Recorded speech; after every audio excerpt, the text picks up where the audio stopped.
Assalamualaikum warahmatullahi wabarakatuh. Salam sejahtera bagi kita semua. Jadi, hari ini saya bakal menjelaskan mengenai ekosistem pantai. Perkenalkan, nama saya Sela Dwi Asari Harahap, NPM 2040606072, jurusan bimbingan dan konseling. Jadi, yang pertama kita bahas itu pengertian dari ekosistem tersebut. Ekosistem merupakan penggabungan dari setiap unit biosistem yang melibatkan interaksi timbal balik antara organisme dan lingkungan fisik sehingga aliran energi menuju kepada suatu struktur biotik tertentu dan terjadi suatu siklus materi antara organisme dan anorganisme. Matahari sebagai sumber dari semua energi yang ada. Dalam ekosistem, organisme merupakan komunitas perkembangan bersama-sama dengan lingkungan fisik sebagai suatu sistem. Organisme akan beradaptasi dengan lingkungan fisik. Sebaliknya, organisme juga memengaruhi lingkungan fisik untuk keperluan hidup.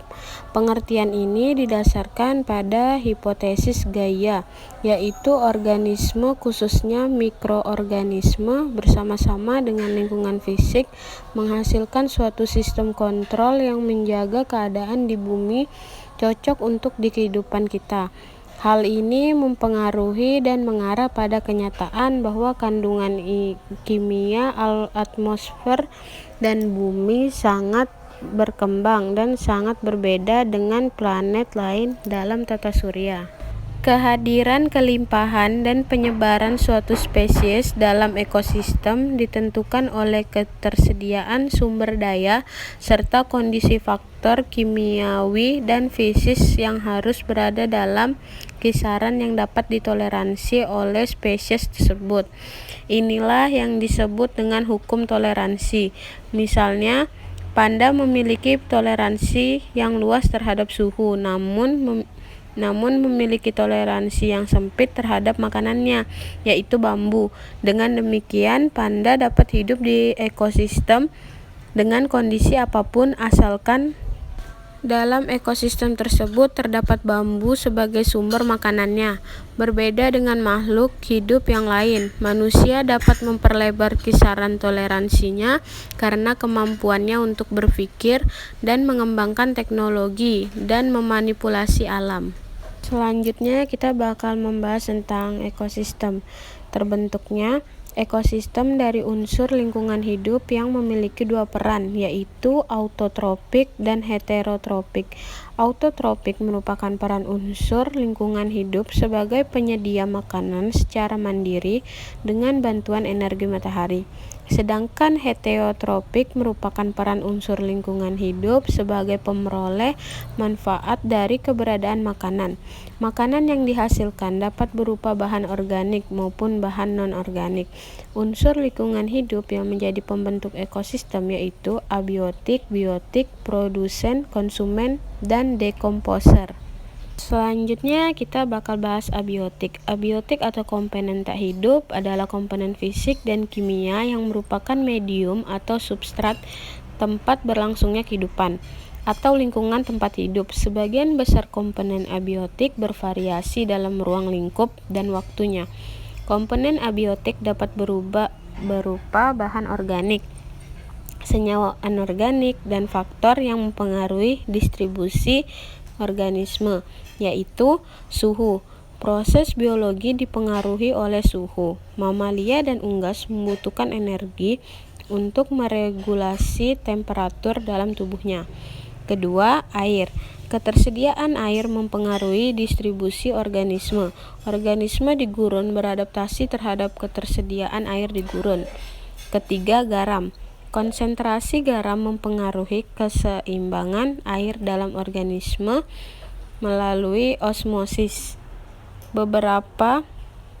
Keempat yaitu cahaya matahari. Intensitas dan kualitas cahaya mempengaruhi proses fotosintesis. Air dapat menyerap cahaya sehingga pada lingkungan air, fotosintesis terjadi di sekitar permukaan yang terjangkau cahaya matahari. Di gurun, intensitas cahaya yang besar merupakan peningkatan suhu sehingga hewan dan tumbuhan tertekan. 5. Tanah dan batu. Beberapa karakteristik tanah yang meliputi struktur fisik, pH, dan komposisi mineral membatasi penyebaran organisme berdasarkan pada kandungan sumber makanannya di tanah.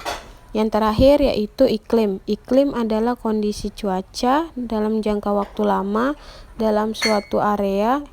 Iklim makro meliputi iklim global, regional, dan lokal. Iklim mikro meliputi iklim dalam suatu daerah yang dihuni komunitas tertentu. Selanjutnya kita bakal bahas tentang biotik. Biotik adalah istilah yang biasanya digunakan untuk menyebut sesuatu yang hidup atau organisme. Komponen biotik adalah suatu komponen yang menyusun suatu ekosistem selain komponen abiotik tidak bernyawa. Berdasarkan peran dan fungsinya, makhluk hidup dibedakan menjadi dua macam, yaitu heterotrof dan konsumen. Komponen heterotrof terdiri dari organisme yang memanfaatkan bahan-bahan organik yang disediakan oleh organisme lain sebagai makanannya. Komponen heterotrof disebut juga konsumen makro atau fagotrof karena makanan yang dimakan berukuran lebih kecil. Yang tergolong heterotrof adalah manusia, hewan, jamur, dan mikrob. Penguraian atau dekomposer adalah organisme yang menguraikan bahan organik yang berasal dari organisme mati. Penguraian disebut juga konsumen makro karena makanan yang dimakan berukuran lebih besar. Organisme penguraian menyerap sebagai hasil penguraian tersebut dan melepaskan bahan-bahan yang sederhana yang dapat dikembalikan oleh produsen. Yang tergolong mengurai adalah bakteri dan jamur. Ada pula pengurai yang disebut detrivor, yaitu hewan pengurai yang memakan sisa-sisa bahan organik. Contohnya adalah kutu kayu. Dan tipe dekomposisi ada 3, yaitu aerobik. Oksigen adalah penerima elektron atau oksidan. Anaerobik, oksigen yang tidak terlihat, bahan organik sebagai penerima elektron. Fermentasi, anaerobik namun bahan organik yang teroksidasi juga sebagai penerima elektron. Selanjutnya, kondisi fisik ekosistem pantai. Kondisi pantai merupakan ekosistem yang ada di wilayah perbatasan antara air laut dan daratan, yang terdiri dari komponen biotik dan komponen abiotik. Komponen biotik pantai terdiri dari tumbuhan dan hewan yang hidup di daerah pantai, sedangkan komponen abiotik pantai terdiri dari gelombang, arus, angin, pasir, batuan, dan sebagainya. Pantai merupakan salah satu ekosistem yang berada di wilayah pesisir dan terletak antara garis air surut terendah dengan air pasang tertinggi. Ekosistem ini berkisar dari daerah yang substratnya berbatu dan berkerikil, yang mendukung flora dan fauna dalam jumlah terbatas, hingga daerah berpasir aktif, di mana populasi bakteri, protozoa, metazoa ditemukan, serta daerah bersubstrat liat dan lumpur. Pantai yang terbuka biasanya memiliki kondisi lingkungan yang kurang baik, yaitu kondisi fisik yang tidak stabil akibat fluktuasi suhu, salinitas, dan kelembapan yang tinggi. Secara biologi, karakteristik pesisir dapat diketahui dari persebaran ke arah darat biota pantai, baik persebaran vegetasi maupun persebaran hewan pantai. Secara klimatologi, karakteristik pesisir ditentukan berdasarkan pengaruh angin laut. Secara hidrologi, karakteristik pesisir ditentukan seberapa jauh pengaruh pasang air laut yang masuk ke darat. Untuk mengidentifikasi pesisir harus terlebih dahulu disamakan cara pandang atau pendekatan yang digunakan secara geografis. Lanjut, flora dan fauna di ekosistem pantai.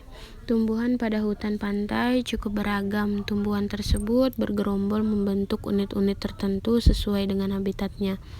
Suatu unit vegetasi yang terbentuk karena habitatnya disebut formasi. Setiap formasi diberi nama sesuai dengan spesies tumbuhan yang paling dominan.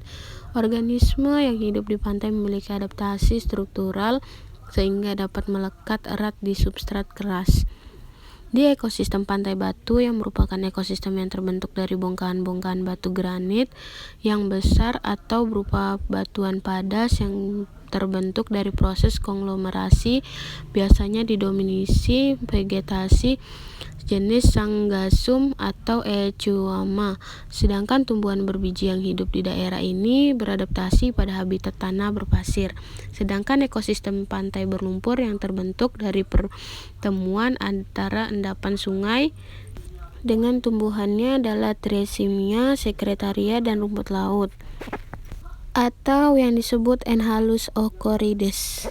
Lanjut, faktor-faktor pembatas yang menjadi indikator di wilayah pesisir dapat disebut sebagai berikut. Pasang surut, naik turunnya permukaan laut secara periodik selama satu interval waktu disebut pasang surut. Sedangkan gelombang, di zona intertidal, gerakan ombak mempunyai pengaruh yang besar terhadap organisme dan komunitas dibandingkan dengan daerah-daerah laut lainnya. Suhu dan salinitas merupakan parameter yang sangat penting apabila kita menyelidiki tentang asal-usul dari air tersebut. Kedua parameter ini merupakan densitas air laut. Dan yang terakhir kita bahas adalah jenis pantai. Jenis pantai dibagi menjadi 3, yaitu pantai berbatu, pantai berpasir, suhu, dan salinitas. Pantai berbatu merupakan salah satu jenis pantai yang tersusun oleh batuan induk yang keras seperti batuan beku atau sedimen yang keras, atau secara umum tersusun oleh bebatuan. Sedangkan pantai berpasir merupakan lingkungan yang sangat dinamis di mana struktur fisiknya, habitatnya digambar dengan adanya interaksi antara pasir, gelombang, dan pasang surut air laut. Dan terakhir, suhu dan salinitas. Pantai berlumpur ini merupakan pantai yang lebih terlindung dari gerakan ombak. Keduanya cenderung mempunyai butiran yang lebih halus dan mengakumulasi lebih banyak bahan organik sehingga menjadi lebih berlumpur. Pantai berlumpur memiliki substrat yang sangat halus dengan diameter yang kurang dari 0,002. Sekian dari saya, semoga pembahasan kali ini bisa bermanfaat bagi kalian semua. Wassalamualaikum warahmatullahi wabarakatuh.